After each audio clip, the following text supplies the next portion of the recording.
Baik, bismillahirrahmanirrahim. Assalamualaikum warahmatullahi wabarakatuh. Innal hamdalillah nahmaduhu wa nasta'inuhu wa nastaghfiruh wa na'udzu billahi min shururi anfusina wa min sayyiati a'malina. May yahdihillahu fala mudilla lahu wa may yudlil fala hadiya lahu. Asyhadu an la ilaha illallah wahdahu la syarika lahu wa asyhadu anna Muhammadan 'abduhu wa rasuluh. Allahumma salli wa sallim ala nabiyyina Muhammad wa ala alihi wa ashabihi wa man tabi'ahum bi ihsanin ila yaumiddin wa ba'd. Ma'asyiral muslimin, jamaah salat maghrib yang semoga dimuliakan oleh Allah Subhanahu wa taala. Alhamdulillah, kita bersyukur kepada Allah Subhanahu wa taala atas limpahan karunia dan rahmatnya kepada kita semua, beserta taufiknya, sehingga alhamdulillah kita bisa menunaikan salah satu kewajiban kita sebagai seorang hamba, yaitu salat maghrib, dan Allah berikan kita taufik sehingga kita berkesempatan untuk duduk sejenak di salah satu rumah dari rumah-rumah Allah Subhanahu wa taala, yang semoga duduknya kita di sini mendengarkan ayat-ayat Allah Subhanahu wa taala dan hadis-hadis Rasulullah SAW, termasuk orang-orang yang dikecualikan oleh Allah Subhanahu wa taala dari kesengsaraan dunia ataupun di akhirat. Karena orang yang dikecualikan dari kerugian itu adalah orang-orang yang senantiasa saling menasihati di atas kebenaran dan menasihati di atas kesabaran, sebagaimana disebutkan dalam surat Al-Asr. Dan semoga duduknya kita di majelis ini dalam rangka kita sama-sama belajar, yang semoga Allah SWT memberikan kita ilmu yang bermanfaat, ilmu yang bisa kita amalkan, yang kemudian menjadi pemberat timbangan amal kebaikan kita kelak di hari akhirat. Kemudian yang kedua, tidak lupa kita aturkan salawat dan salam kita kepada baginda Nabi besar Muhammad sallallahu alaihi wasallam, kepada keluarganya, sahabat-sahabatnya, dan orang-orang yang senantiasa mengikuti beliau, meniti agama beliau hingga akhir zaman. Ma'asyiral muslimin, jamaah salat maghrib yang semoga dimuliakan oleh Allah Subhanahu wa taala. Ini adalah pertemuan pertama. Ana diundang jauh-jauh, bukan jauh sih ya, masih di Kota Mataram sama Ustaz Adi. Dan insyaallah sebagaimana yang sudah mungkin disebutkan, bahwa materi atau pembahasan kita pada malam hari ini insyaallah berkaitan tentang keberkahan. Nah, kalau kita berbicara tentang keberkahan, siapa yang di antara kita yang tidak mau mendapatkan keberkahan? Kalau ditanya, semua orang mau menginginkan keberkahan. Bahkan semua orang sangat bersemangat apapun yang dia bisa lakukan untuk mendapatkan keberkahan itu. Nah, pada dasar itu semua. Namun ternyata faktanya, tidak semua orang yang mengharapkan keberkahan, tidak semua orang yang berusaha mencari keberkahan itu kemudian mendapatkan keberkahan itu sendiri. Nah, fakta di lapangan seperti itu. Nah, ternyata masih ada yang, alhamdulillah sudah ada yang caranya benar, sesuai yang diperintahkan oleh Allah dan Rasulnya. Tapi masih banyak orang-orang yang menginginkan keberkahan tetapi kemudian caranya salah, belum sesuai dengan apa yang telah diturunkan oleh Allah dan Rasulnya.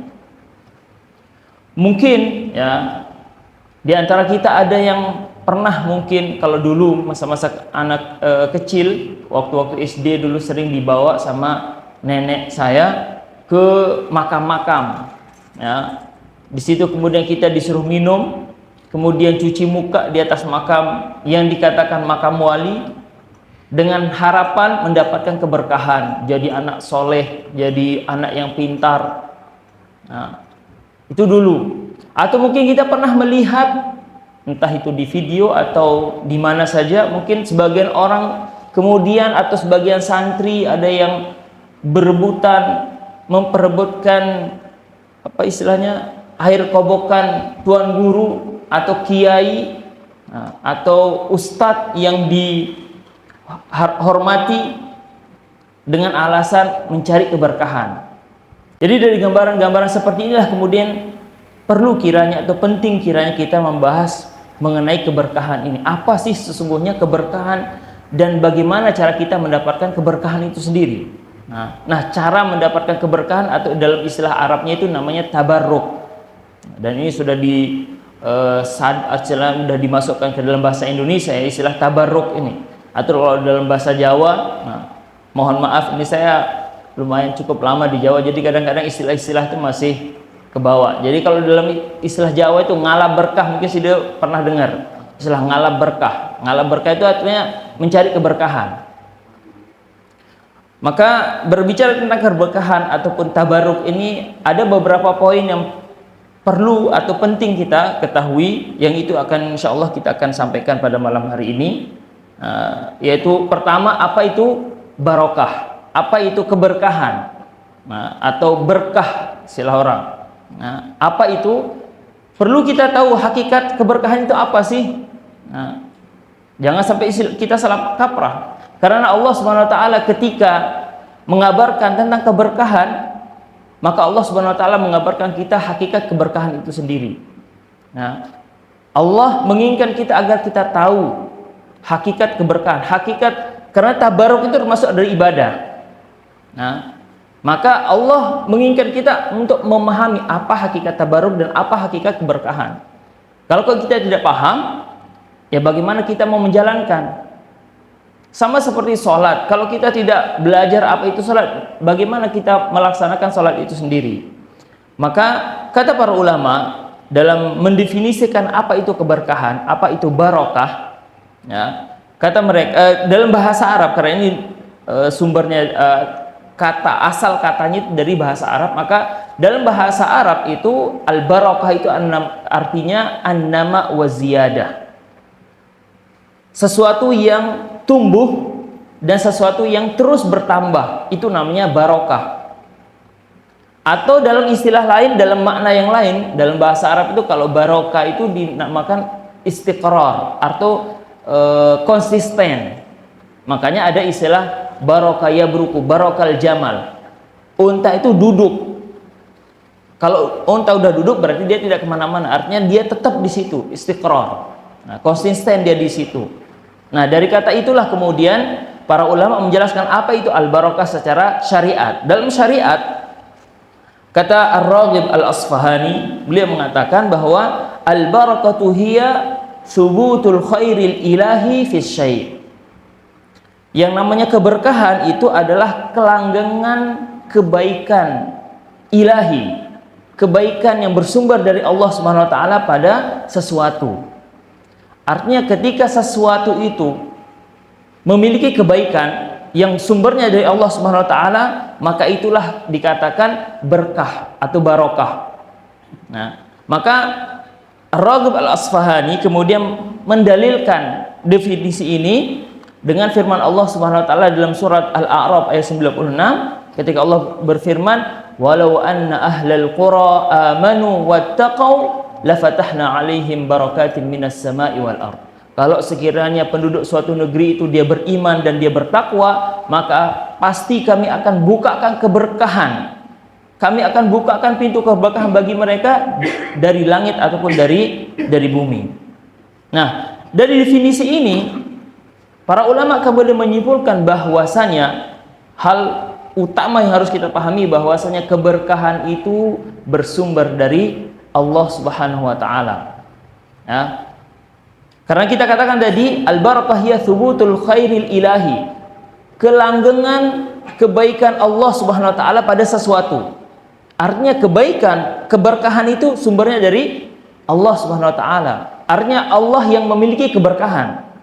Kemudian Allah letakkan keberkahan itu pada sesuatu. Maka poin yang kedua yang perlu kita ketahui adalah apa saja hal-hal yang memiliki keberkahan, atau apa saja yang hal-hal yang Allah Subhanahu wa taala letakkan keberkahan padanya. Maka kata para ulama menjelaskan setelah mereka menggabungkan ayat-ayat Al-Quran kemudian hadis-hadis Rasulullah SAW, ada 4 hal yang Allah Subhanahu wa taala sebutkan di dalam dalil dan Rasulullah SAW dalam hadis-hadisnya yang memiliki keberkahan. Artinya yang Allah letakkan keberkahan padanya. Ada 4 hal. Yang pertama apa itu? Keberkahan pada sebagian orang. Jadi Allah Subhanahu wa taala karena sumber keberkahan itu adalah dari Allah Subhanahu wa taala, maka Allah berhak, Allah meletakkan kemudian keberkahan itu pada apa, pada siapa, pada di mana saja yang Allah kehendaki.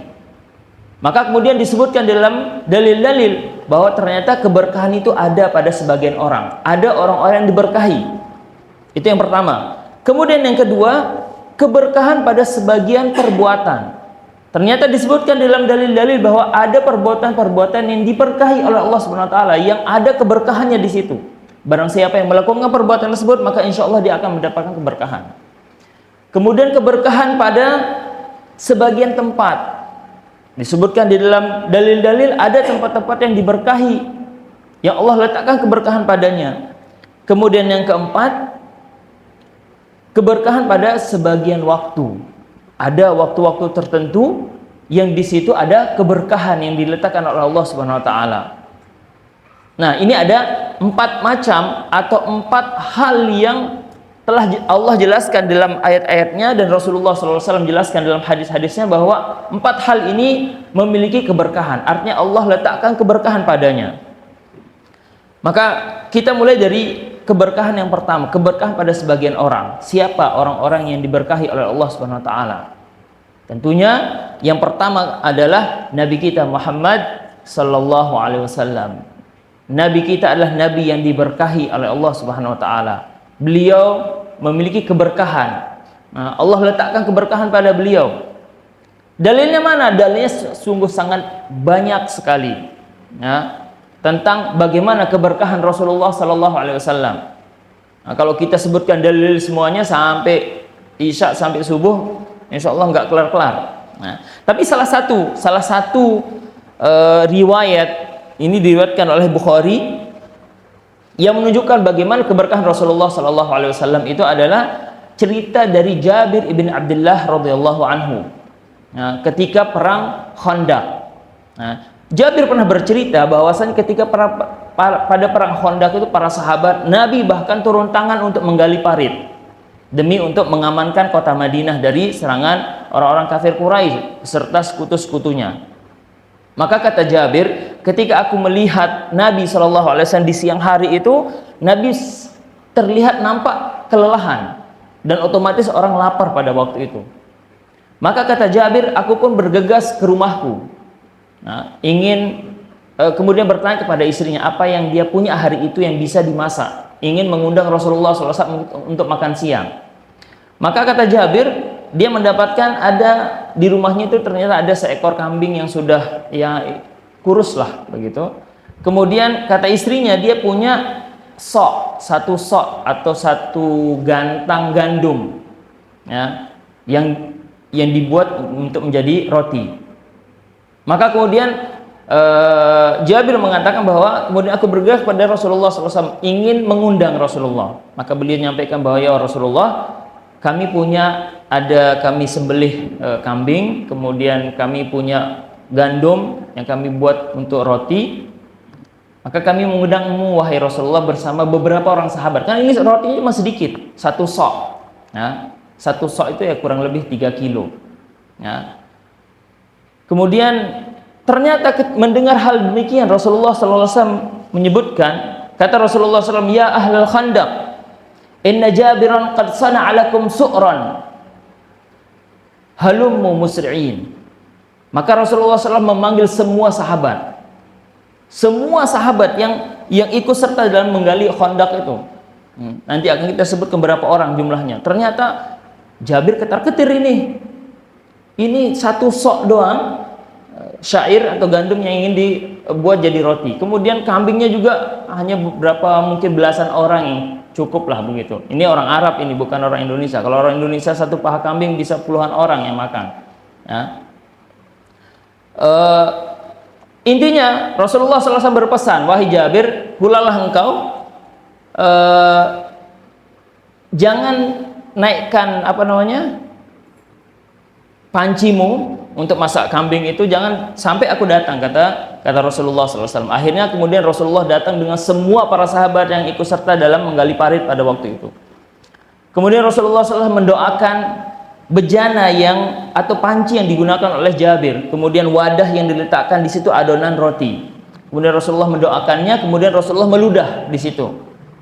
Kemudian dimasaklah sampai akhirnya kemudian matang. Kemudian dari adonan roti itu diambil, kemudian ditutup, kemudian dibakar. Ya, masukkan ke dalam furnya itu sampai akhirnya, kata Jabir, wahum alf, ternyata sahabat yang datang itu ada 1000 orang.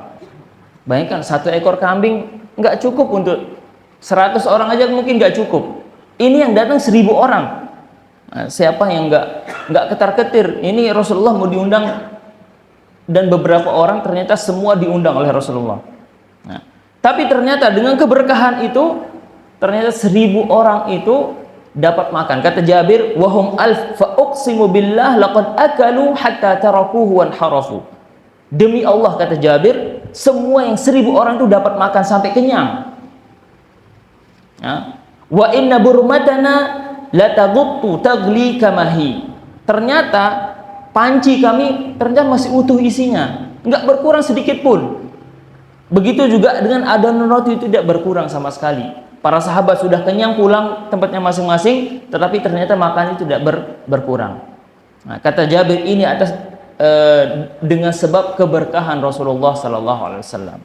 Nah, itu salah satu riwayat yang menjelaskan bagaimana Rasulullah Sallallahu Alaihi Wasallam memiliki keberkahan. Artinya dengan doa Rasulullah Sallallahu Alaihi Wasallam, kemudian makanan yang hanya cukup mungkin untuk puluhan orang bisa cukup untuk 1000 orang. Nah, maka kita katakan keberkahan tadi annama wa ziyadah. Ketika kebaikan itu terus bertambah sehingga dia bisa bermanfaat bagi lebih banyak orang. Baik, itu contoh yang pertama, orang-orang yang diberkahi. Kemudian di antara orang-orang yang diberkahi juga adalah para nabi. Nah, selain Rasulullah Sallallahu Alaihi Wasallam, dan ini dalilnya sangat banyak. Nah, di antaranya firman Allah Subhanahu wa taala dalam surah As-Saffat ayat 113, ketika Allah Subhanahu wa taala mengatakan kepada Ibrahim, wa barakna alaihi wa ala Ishaq, dan kami berkahi atasnya dan atas Ishaq. Atasnya artinya kepada Nabi Ibrahim. Nah, maka ini menunjukkan bahwa Nabi Ibrahim adalah nabi yang diberkahi, Ishaq juga nabi yang diberkahi.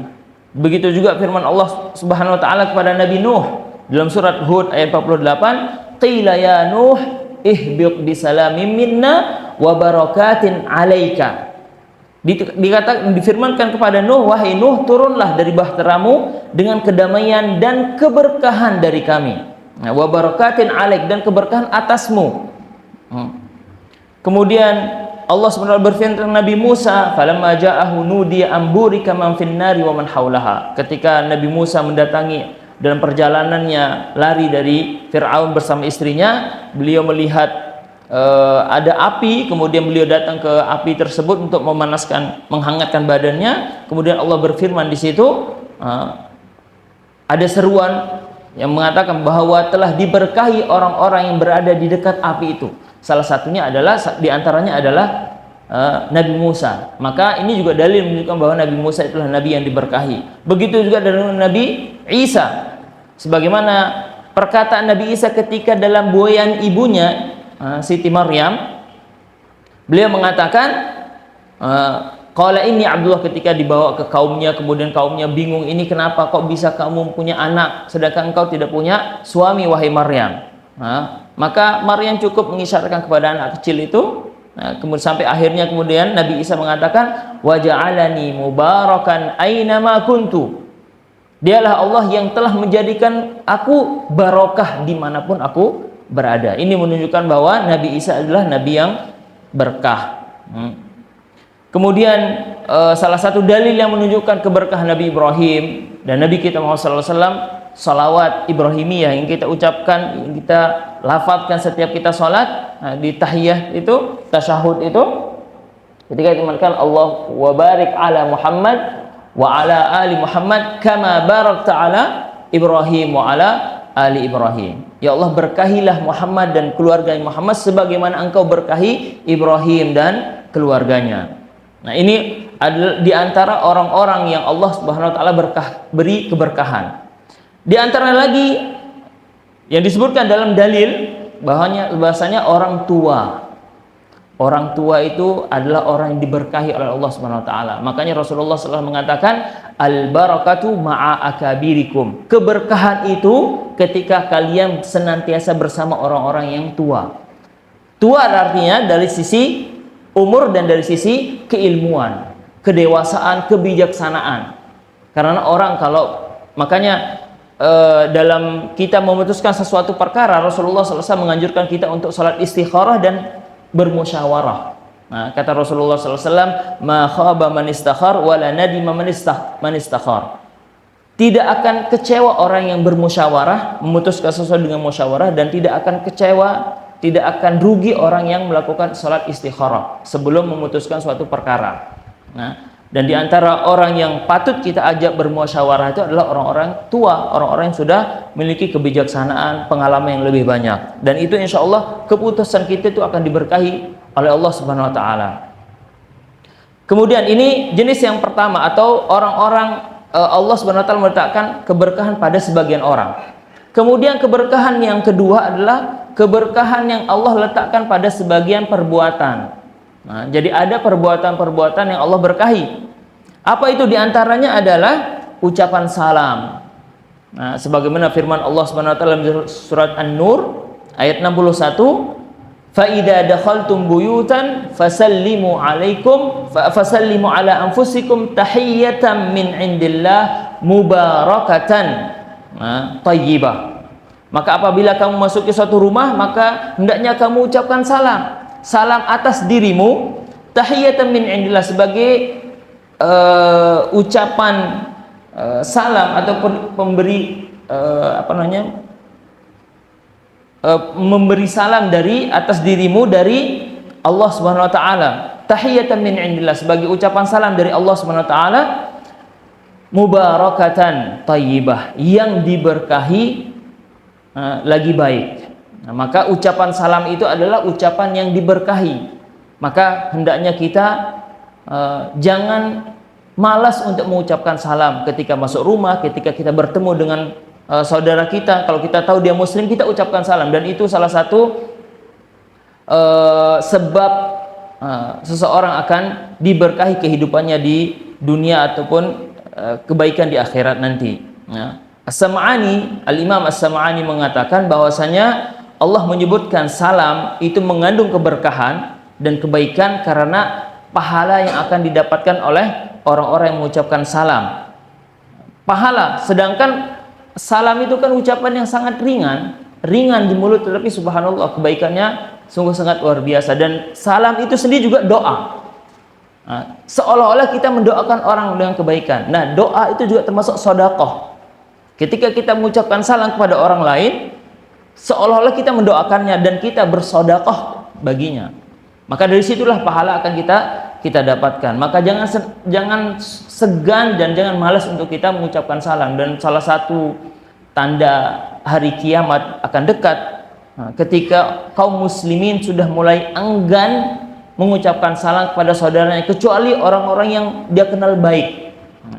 Kalau dia tahu seorang muslim, dia lebih baik tidak berpapasan karena malas untuk mengucapkan salam. Nah, itu salah satu perbuatan di antara perbuatan yang diberkahi oleh Allah Subhanahu wa taala. Kemudian yang kedua di antaranya adalah sahur.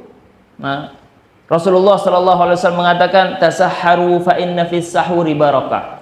Makan sahurlah kalian karena pada sahur itu ada keberkahan. Kata para ulama, sahur itu sendiri bisa dibaca dengan dua cara.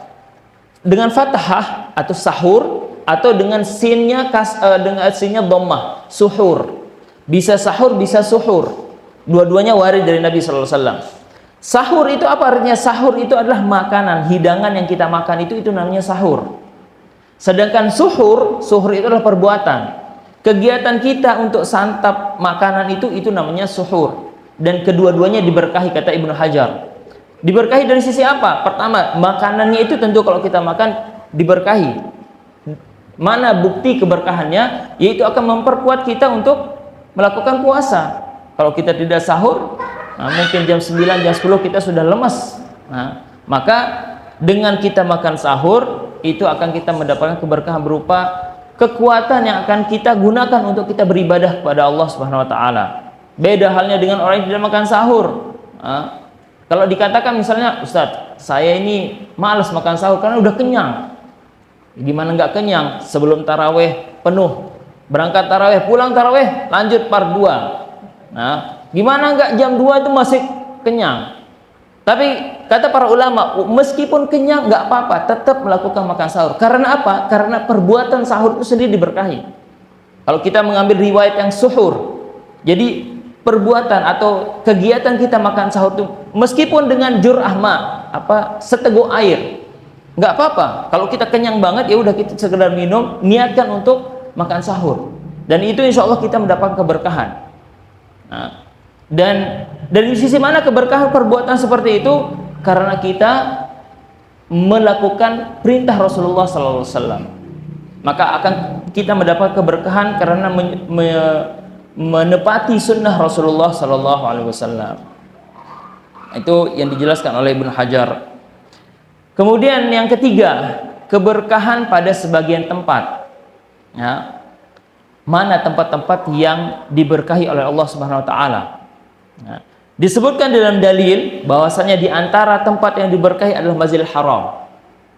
Sebagaimana disebutkan oleh Allah dalam surat Ali Imran ayat 96, "Inna awwala baitin wudi'a lin-nasi lalladzi bi Bakkah mubarakan wa hudan lil alamin." Sesungguhnya rumah yang pertama kali, rumah ibadah yang pertama kali diletakkan atau dibangun untuk umat manusia adalah yang di Mekah.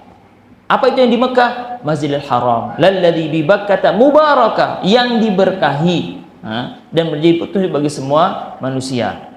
Nah, di antara bentuk keberkahan ini adalah di mana kata Rasulullah SAW, salat di Masjidil Haram itu dilipat gandakan menjadi 100.000 kali dibanding dengan salat di selain Masjidil Haram. Tapi jangan salah paham. Nah, kalau ada orang kemudian mengatakan, oke Ustaz, saya mau berangkat umroh nih, 10 hari di Mekah, saya akan selalu sholat di Masjidil Haram selama 10 hari, 5 waktu saya sholat di Masjidil Haram. Boleh nggak setelah itu saya tidak sholat beberapa tahun? Karena kan satu sholat sama dengan 100.000 kali. Maka kata para ulama, ini keutamaannya, pahalanya, bukan untuk menggugurkan kewajiban. Kewajiban itu tetap berlaku seumur hidup kita sampai kita mati, dimanapun kita berada. Tetapi ada tambahan pahala bagi orang yang melakukan sholat di Masjidil Haram. Tambahan pahala, bukan gugurnya kewajiban. Jadi harus dipahami bahwa di sini disebutkan oleh Rasulullah bahwasanya orang yang sholat 1 rakaat di Masjidil Haram itu sama dengan 100.000 rakaat di luar Masjidil Haram, selain Masjidil Haram, selain Masjid Nabawi, karena di Masjid Nabawi memiliki keutamaan 1000 kali. Sama seperti kita sholat 1000 rakaat di selain Masjid Nabawi. Nah, ini dalil yang menunjukkan bahwa Masjidil Haram adalah masjid yang diberkahi. Kemudian keberkahan yang lain juga yang akan didapatkan oleh orang yang melakukan sholat di Masjidil Haram. Begitu juga dengan Masjid Nabawi tentunya, juga termasuk tempat yang diberkahi oleh Allah Subhanahu wa taala, sebagaimana dalam hadis satu riwayat disebutkan, satu paket Rasulullah menyebutkan keutamaan Masjidil Haram dan keutamaan Masjid Nabawi. Kemudian tempat yang diberkahi juga Masjid Aqsa. Ini mungkin sering kita dengar, sebagaimana disebutkan dalam Al-Isra ayat 1, Subhanalladzi asra bi 'abdihi lailan minal masjidil haram ilal masjidil aqsa alladzi barakna haulahu, yang kami berkahi sekitarnya. Ini menunjukkan bahwa Masjid Aqsa adalah masjid yang diberkahi. Di antara keberkahannya itu adalah di mana kita dilarang melakukan perjalanan dalam rangka ibadah, perjalanan ibadah ini, safar ibadah, kecuali ke tiga masjid, Masjid Haram, Masjid Nabawi, dan Masjid Aqsa. Nah, ini bentuk keberkahannya, artinya sampai Allah Subhanahu wa taala memberi pahala bagi orang yang melakukan safar ke Masjid Aqsa demi dalam rangka untuk beribadah kepada Allah Subhanahu wa taala. Kemudian di antara tempat-tempat yang diberkahi oleh Allah, Makkah dan Madinah. Nah, Makkah dan Madinah, sebagaimana hadis Rasulullah sallallahu alaihi wasallam, doa Rasulullah sallallahu alaihi wasallam terhadap Madinah, Allahumma barik lana fi madinatina, Allahumma barik lana fi sa'ina, Allahumma barik lana fi muddina. Ya Allah, berkahilah pada kota kami, Madinah kami, yaitu kota Nabi sallallahu alaihi wasallam, kota Madinah. Atau dalam riwayat yang lain, Rasulullah sallallahu alaihi wasallam berdoa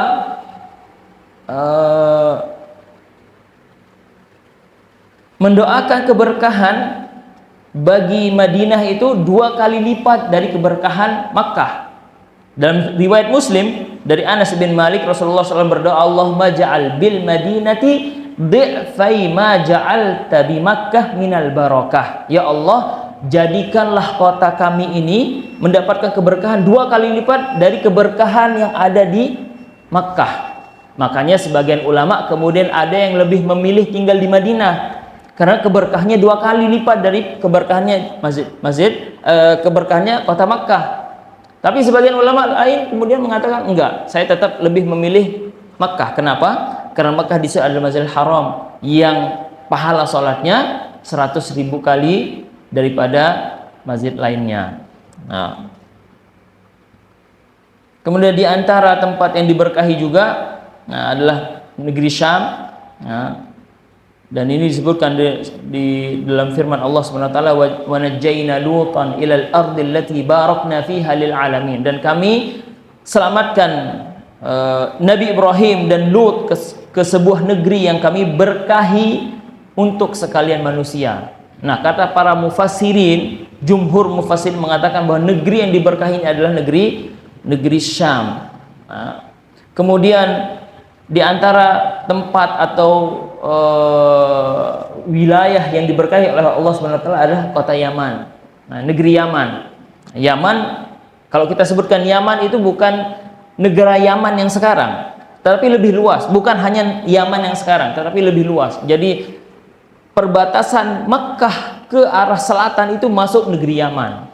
Nah, itu Yaman yang disebutkan dalam Rasulullah SAW itu lebih luas daripada negara Yaman sekarang, dan itu diberkahi. Nah, dalam sabdanya Rasulullah SAW mengatakan atau doanya, Allahumma barik lana fi syamina wa fi yamanina. Ya Allah, berkahilah Syam kami dan Yaman kami. Artinya negeri Jazirah Arab itu adalah negeri yang diberkahi oleh Allah Subhanahu wa taala secara umum. Karena Syam diberkahi, Jazirah Arab bagian utara, Jazirah Arab bagian selatan yaitu Yaman, itu didoakanlah Rasulullah SAW keberkahan. Maka kalau Rasulullah SAW mendoakan, doanya terkabulkan enggak? Udah pasti dikabulkan. Dan ini menunjukkan bahwa negeri tersebut adalah negeri yang diberkahi. Nah, itu diantara tempat yang diberkahi. Tadi kita sudah menyebutkan orang-orang yang diberkahi, kemudian perbuatan yang diberkahi, kemudian tempat yang diberkahi, kemudian yang keempat adalah waktu yang diberkahi. Apa saja waktu yang diberkahi itu? Yang pertama banyak, di antaranya adalah Ramadan. Nah, tinggal berapa bulan lagi kita Ramadan. Semoga Allah Subhanahu wa taala menyampaikan kita ke bulan Ramadan, mempertemukan kita dengan bulan Ramadan. Di antara keberkahan bulan Ramadan, sebagaimana sabda Rasulullah sallallahu alaihi wasallam menyampaikan kabar gembira kepada para sahabat, ja'akum Ramadan syahrun mubarak. Wahai para sahabatku, telah datang bulan Ramadan, bulan yang diberkahi. Udah mau isya ini tadi? Belum. Ya. Nah, itu salah satu di antara dalil. Kita singkat-singkat saja. Karena sebenarnya masih ada beberapa poin inti sebenarnya. Ketika kita mengetahui bahwa ternyata ada tempat, ada orang, ada perbuatan yang diberkahi, terus bagaimana? Pertanyaan berikutnya adalah bagaimana cara kita mendapatkan keberkahan dari tempat-tempat itu. Mungkin kita tidak bahas pada kesempatan kali ini, moga-moga ada kesempatan lain. Nah, tapi intinya pada malam hari ini kita mengetahui bahwasanya keberkahan itu sumbernya dari Allah Subhanahu wa taala, dan Allah Subhanahu wa taala memberikan dan meletakkan keberkahan itu pada hal-hal yang sudah kita sebutkan tadi. Ada 4 tempat atau 4 hal yang diberkahi oleh Allah Subhanahu wa taala, yaitu sebagian orang, sebagian tempat, kemudian sebagian perbuatan dan sebagian waktu. Di antara waktu ini kita lanjutkan adalah Lailatul Qadar yang sudah kita ketahui semua. Ketika Allah Subhanahu wa taala mengatakan inna nahnu nazzalna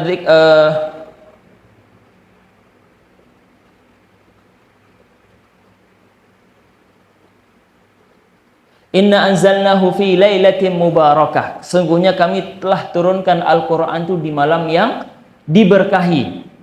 Nah, kemudian para mufassirin mentafsirkan maksud dari malam yang diberkahi itu adalah Lailatul Qadar. Nah, karena disebutkan inna anzalnahu fi lailatul qadar. Nah, sesungguhnya kami telah turunkan di malam Al-Qadar. Di mana malam Al-Qadar itu lebih baik daripada 1000 bulan. Baik, di antara waktu yang diberkahi juga adalah Ashrul Awakhir min Dzulhijjah. Awail 10 hari pertama di bulan Zulhijjah. Nah, sebagaimana sabda Rasulullah sallallahu alaihi wasallam, "Ma min ayyamin al-'amalu shalihu fiha ahabbu ila Allah min hadhil ayyam." Nah, tidak ada hari-hari yang dimana perbuatan baik itu lebih dicintai oleh Allah Subhanahu wa taala daripada hari ini. Kata para ulama menjelaskan bahwa dalam riwayat yang lain disebutkan Ashrul Awail, 10 awal Dzulhijjah. Kemudian di antara hari yang diberkahi juga hari Arafah. Nah, di mana kata Rasulullah sallallahu alaihi wasallam, "Siyamu yauma Arafah ahtasibu 'ala Allah an yukaffara as-sana allati qablahu was-sanatu allati ba'dahu." Di mana orang yang berpuasa akan diampuni dosanya setahun sebelumnya dan setahun setelahnya. Tapi yang dosa yang diampuni adalah dosa-dosa kecil, bukan dosa besar. Karena dosa besar itu akan diampuni dengan syarat taubat. Ya. Kemudian hari Jumat, di antara hari yang diberkahi oleh Allah Subhanahu wa taala, khairu yaumin tala'at 'alaihi syams yaumul jum'ah. Hari yang tidaklah terbit matahari sebaik-baik hari yang dimana matahari terbit adalah hari Jumat, kata Rasulullah SAW, riwayat Muslim.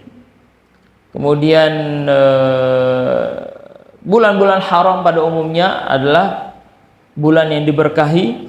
Nah, sebagaimana firman Allah Subhanahu wa taala, "Inna 'iddatash syuhuri 'indallahi 12 syahran minha arba'atun hurum." Disebutkan di antara 12 bulan itu ada 4 bulan haram. Kata para ulama, dijadikan sebagai bulan yang haram. Bulan 4 itu adalah bulan yang haram, tentu tidak lain dan tidak bukan karena kebaikan-kebaikan ada padanya, di mana di situ diharamkan orang berperang, tidak ada peperangan, tidak boleh terjadi peperangan, dan ini kebaikan buat umat manusia pada umumnya. Kemudian di mana penekanan untuk tidak berbuat dosa dan maksiat sangat ditekankan di bulan-bulan tersebut. Tentu orang bisa lebih bertakwa kepada Allah Subhanahu wa taala, dan ini di antara kebaikan-kebaikan atau keberkahan bulan-bulan haram. Dan masih banyak lagi hari-hari atau waktu-waktu yang diberkahi oleh Allah Subhanahu wa taala. Mungkin karena terbatasnya waktu, maka kita pada malam hari ini hanya membahas 2 poin saja sebenarnya. Nah, yaitu apa itu keberkahan, kemudian 4 hal yang dimana keberkahan itu Allah letakkan padanya.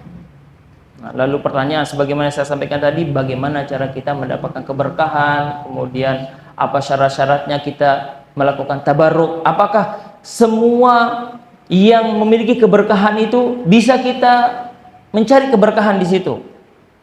Nah, maka nanti semoga ada waktu untuk kita menjawab pertanyaan ini. Nah, mungkin itu saja ya. Kurang lebihnya mohon maaf. Semoga bermanfaat bagi diri saya pribadi dan antum-antum sekalian. Wassallallahu ala nabiyina Muhammad wa ala alihi wasallam.